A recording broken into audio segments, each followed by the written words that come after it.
It's great to welcome back to the program today Grace Blakeley, who is a staff writer at Tribune Magazine and also author of the book Stolen: How to Save the World from Financialization. Grace, it's great to have you back on today.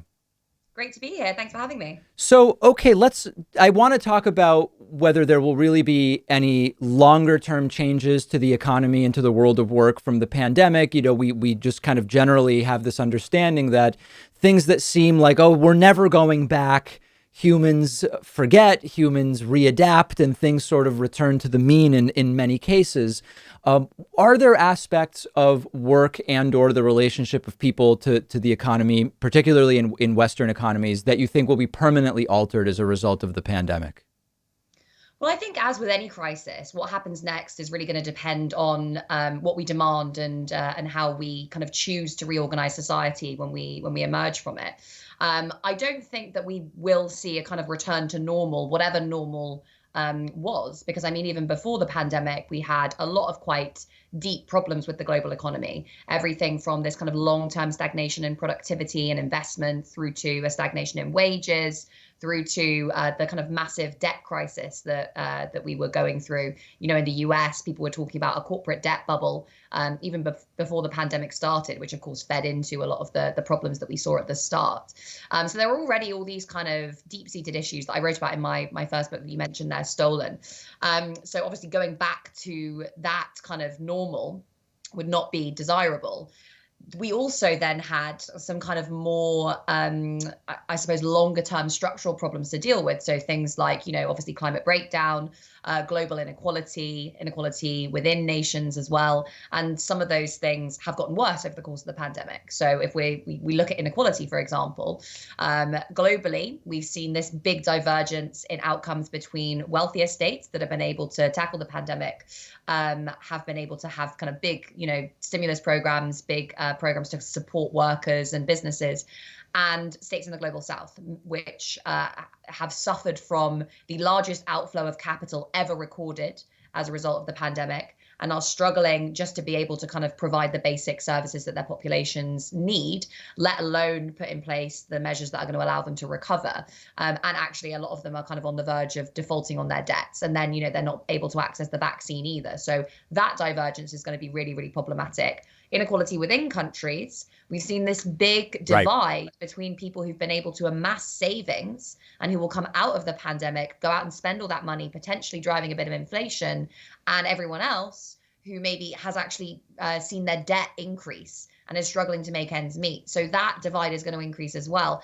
And really what happens next is all going to be shaped by policy, by, you know, whether or not we have a kind of just recovery, or whether we see the same sorts of policies as what we saw after the financial crisis, where the costs of that crisis were largely borne by working people.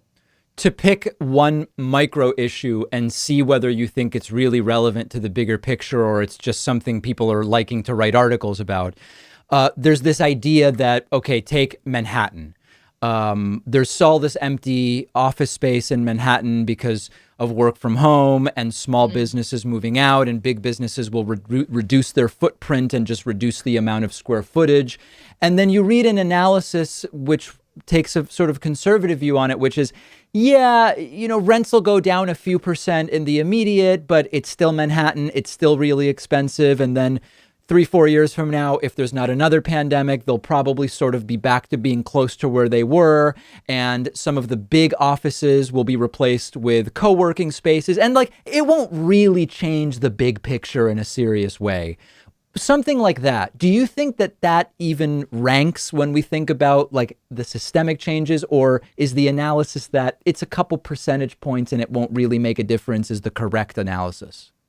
I mean, the big driver of like real estate prices at the moment is not necessarily demand, it's more speculation, Mm. particularly in big cities. So in places like Manhattan and London, there has not been the kind of fall in rents, and particularly in actual house prices, that you would assume would happen as people leave the capital. So in London, for example, the population has fallen, according to some estimates, by around 700,000 since the pandemic started, which is huge. And there hasn't really been too much of an impact on rents or or real estate prices. It's different in different parts of the market, but broadly speaking, things haven't changed dramatically. And of course, the main reason for that is quantitative easing. It's this policy adopted by central banks of creating new money to purchase assets from private investors, Right. which is pumping tons and tons and tons of cash into the financial system. I think the last time I checked, it was about $9 trillion worth of new money had been created, predominantly by the big four central banks,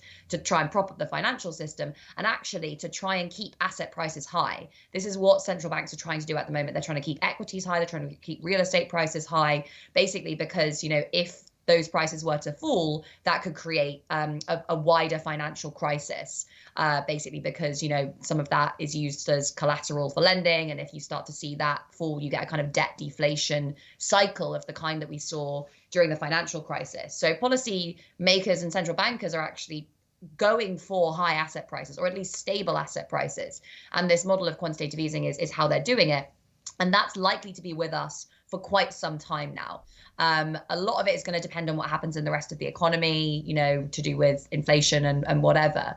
But broadly speaking, central bankers know that the big thing driving asset prices at the moment is their policies. And if those policies stop, you could see quite a significant fall in asset prices, which would have kind of negative implications in terms of financial stability, but which would actually probably correct the massive wealth inequality that we've seen really, just go through the roof of the course of the pandemic. People like Jeff Bezos becoming extraordinarily wealthy, basically because money's being plowed into Amazon shares because of central bank policy. The same thing is happening with real estate as well.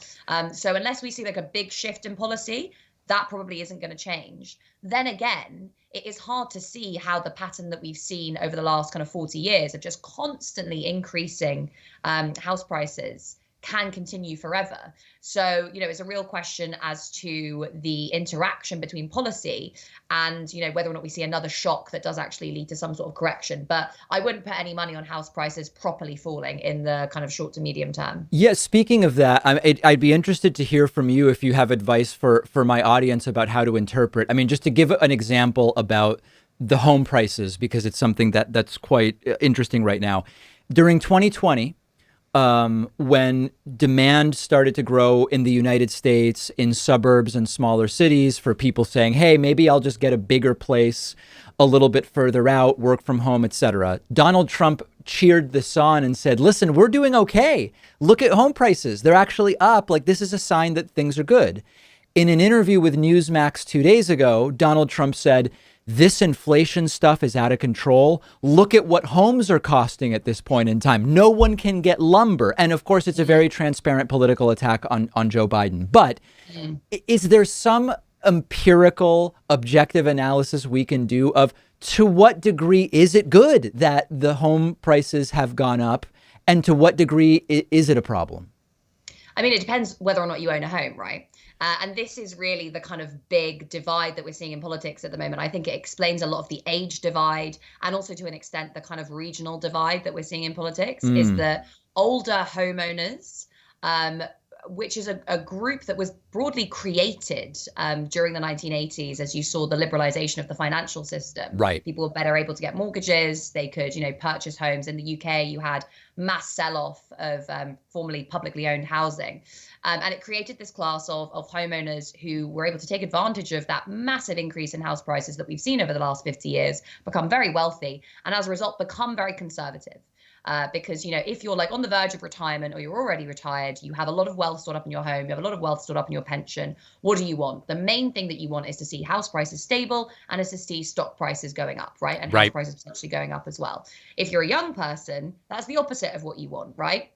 Certainly with house prices, like you are probably struggling to get on the housing ladder, maybe struggling to get a mortgage. Maybe you don't have like a full-time job that is the kind of job that will allow you to get a mortgage. Maybe you're like self-employed or precariously employed. So, you're really struggling often to get on the housing ladder, especially if you're looking in one of these big cities.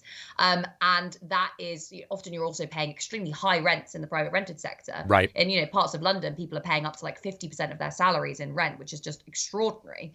And so obviously that means you have an interest in things being different, right? So this divide between people who want things to broadly stay the same, want house prices to stay the same, and who are, as a result, becoming quite conservative, out of this desire to hold on to the kind of gains that they've made versus everyone else who's being shut out of that system is, I think, probably the most important divide in politics at the moment. So in a sense, it's sort of a political football in the sense that you can argue that housing prices being up is good or bad, depending on for which group you are talking, and also what sort of underlying implications you think it points to about the economy at large. Yeah, exactly. And I mean, economists will say, oh, well, house prices going up is good because you're going to have the wealth effect of people feeling wealthier because their house is worth more. So maybe, taking the equity out of that house and going out and spending it in the economy, which is good for the economy. I mean, fine. Obviously, if you were to see a massive fall in house prices without any corrective measures put in place, that could have negative implications for like overall growth. But actually, there's a structural problem here, which is that, the fact that economic growth relies on constantly increasing wealth inequality, right, and like constantly returns, increasing at the very top of the wealth spectrum is not sustainable. Last thing I want to talk about is, in the United States, Republicans for decades now have been saying this government spending program is going to make inflation off the charts. Obama's stimulus is going to push inflation off the charts. Trump's first COVID stimulus, second COVID stimulus. Okay. And they were more or less wrong all along, and inflation has been quite stable. We now have a situation finally where we're starting to see some higher inflation numbers. Some of it is because we're comparing to the second quarter of 2020 when there was a total demand collapse. So part of that may be an artifact of that. It still sort of remains to be seen. How should we interpret that? Like, is the idea of the inflationary spiral when governments do stuff something we can just put to bed at this point, or is there anything to it? People get very hysterical about inflation, and this was kind of a proper neoliberal talking point during the 1980s. Yes. Basically, at that time, inflation was... people weren't actually worried about inflation. I mean, they would frame it as being worried about inflation because they could say, well, it's the price of the goods and services that you're buying that's going up. Yes. Really, it was a mechanism to discipline organized labor. So, you saw, for example, in the US with the Volcker shock, interest rates go through the roof. It created a kind of worldwide economic crisis, so a debt crisis in the global south. But it was also used as a tool to create mass unemployment so that the labor unions could be broken and this kind of neoliberal model could be set up. And since then, we haven't had the same kinds of, back then, there were kind of some issues with inflation. I mean, a lot of it was actually driven by the oil price spike rather than anything else. But, inflation hasn't really been too much of an issue. And actually, since the financial crisis, it's been too low. I mean, you can think about inflationary pressure as something that happens when the output gap closes. So that's the gap between the amount of stuff that we could be producing if every resource was being put to use and the amount of stuff we're actually producing, right? So when you get inflation, it's because you're starting to get to the point where all the resources that exist in the economy are being used to their greatest extent, right? Or maybe more than those resources are being used. So you're getting some pressure on prices. But when that isn't happening, so, there's underemployment, underutilization of resources, you don't have inflationary pressure. And that's what we were seeing because there was this big shortage in demand that came from low levels of investment, low levels of government spending, and just general kind of a lack of optimism about what was going on in the economy, legitimately so. Today, what we're seeing is because it's less about the fact that demand is going up and it will continue to go up. It's more about the fact that the actual amount that we could produce has contracted so much. So that kind of longer term supply side of the economy has really become much more constrained. A big reason for that is what's going on in the rest of the world.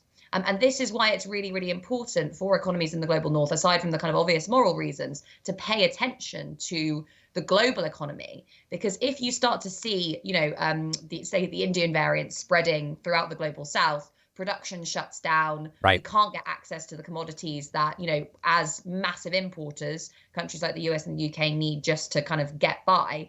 Then you will start seeing a huge amount of inflation, especially since you have all these savings that middle class people have and that they want to go out and spend in the economy. So that's, I think, the biggest potential pressure that we're going to be seeing inflation wise from now on. And ultimately, it's going to hurt working class people more than it's going to hurt middle class people.